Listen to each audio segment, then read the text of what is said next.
सभी भक्तजनों को जय श्री कृष्ण। श्री सुखदेव जी कहते हैं, परीक्षित, वहाँ भगवान श्री कृष्ण ने देखा कि बड़े भयंकर अपशकुन हो रहे हैं। तब उन्होंने कुरुवंश के बड़े बूढ़ों, ऋषि मुनियों, कुंती और पांडवों से अनुमति लेकर द्वारका के लिए प्रस्थान किया। वे मन ही मन कहने लगे कि मैं पूज्य भाई बलराम जी के साथ यहाँ चला आया।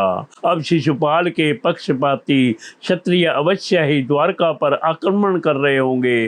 भगवान श्री कृष्ण ने द्वारका में पहुंचकर देखा कि सचमुच यादवों पर बड़ी विपत्ति आई हुई है। तब उन्होंने बलराम जी को नगर की रक्षा के लिए नियुक्त कर दिया और सोपति शाल्व को देखकर अपने सारथी दारुक से कहा, दारुक, तुम शीघ्र से शीघ्र मेरा रथ शाल्व के पास ले चलो। देखो, यह शाल्व बड़ा मायावी है, तो भी तुम तनिक भी भय ना करना। भगवान की ऐसी आज्ञा पाकर दारुक रथ पर चढ़ गया और उसे शाल्व की ओर ले चला। भगवान के रथ की ध्वजा गरुड़ चिन्ह से चिन्हित थी। उसे देखकर यदुवंशियों तथा शाल्व की सेना के लोगों ने युद्ध भूमि में प्रवेश करते ही भगवान को पहचान लिया। परीक्षित, अब तक शाल्व की सारी सेना प्राय नष्ट हो चुकी थी।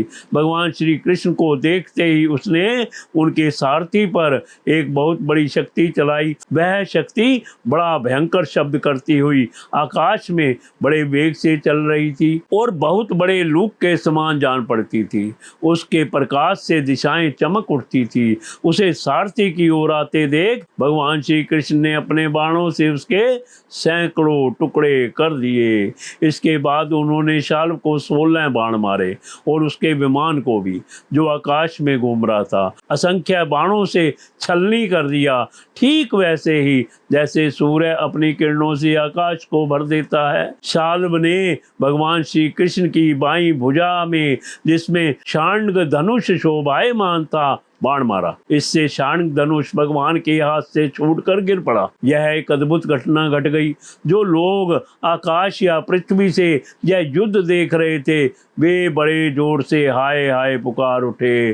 तब शाल्व ने गरज कर भगवान श्री कृष्ण से यूं कहा, मूढ़, तूने हम लोगों के देखते देखते हमारे भाई और सखा शिशुपाल की पत्नी को हर लिया तथा भरी सभा में, जबकि हमारा मित्र शिशुपाल असावधान था, तूने उसे मार डाला। मैं जानता हूँ कि तू अपने को अजय मानता है।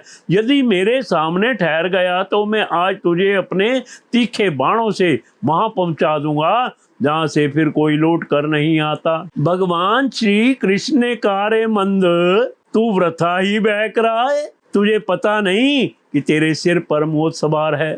शूरवीर व्यर्थ की बकवाद नहीं करते, वे अपनी वीरता ही दिखलाया करते हैं। इस प्रकार कहकर भगवान श्री कृष्ण ने क्रोधित हो अपनी अत्यंत वेगवती और भयंकर गदा से शाल्व के जत्रो स्थान हंसली पर प्रहार किया। इससे वह खून उगलता हुआ कांपने लगा। इधर जब गदा भगवान के पास लौट आई, तब शाल्व अंतर ध्यान हो गया। इसके बाद 2 घड़ी बीतते बीतते एक मनुष्य ने भगवान के पास पहुंचकर उनको सिर झुकाकर प्रणाम किया और वह रोता हुआ बोला, मुझे आपकी माता देवकी जी ने भेजा है। उन्होंने कहा है कि अपने पिता के प्रति अत्यंत प्रेम रखने वाले महाबाहु श्री कृष्ण शाल्व तुम्हारे पिता को उसी प्रकार बांध कर ले गया है जैसे कोई कसाई पशु को बांध कर ले जाए। यह अप्रिय समाचार सुनकर भगवान श्री कृष्ण मनुष्य से बन गए। उनके मुंह पर कुछ उदासी छा गई। वे साधारण पुरुष के समान अत्यंत करुणा और स्नेह से कहने लगे, अहो, मेरे भाई बलराम जी को तो देवता अथवा असुर कोई नहीं जीत सकता। वे सदा सर्वदा सावधान रहते हैं। शाल्व का बल पौरुष तो अत्यंत अल्प है, फिर भी इसने उन्हें कैसे जीत लिया और कैसे मेरे पिताजी को बांध कर ले गया। सचमुच प्रारब्ध बहुत बलवान है। भगवान श्री कृष्ण इस प्रकार कह ही रहे थे कि शाल्व वसुदेव जी के समान एक माया रचित मनुष्य लेकर वहां आ पहुंचा और श्री कृष्ण से कहने लगा,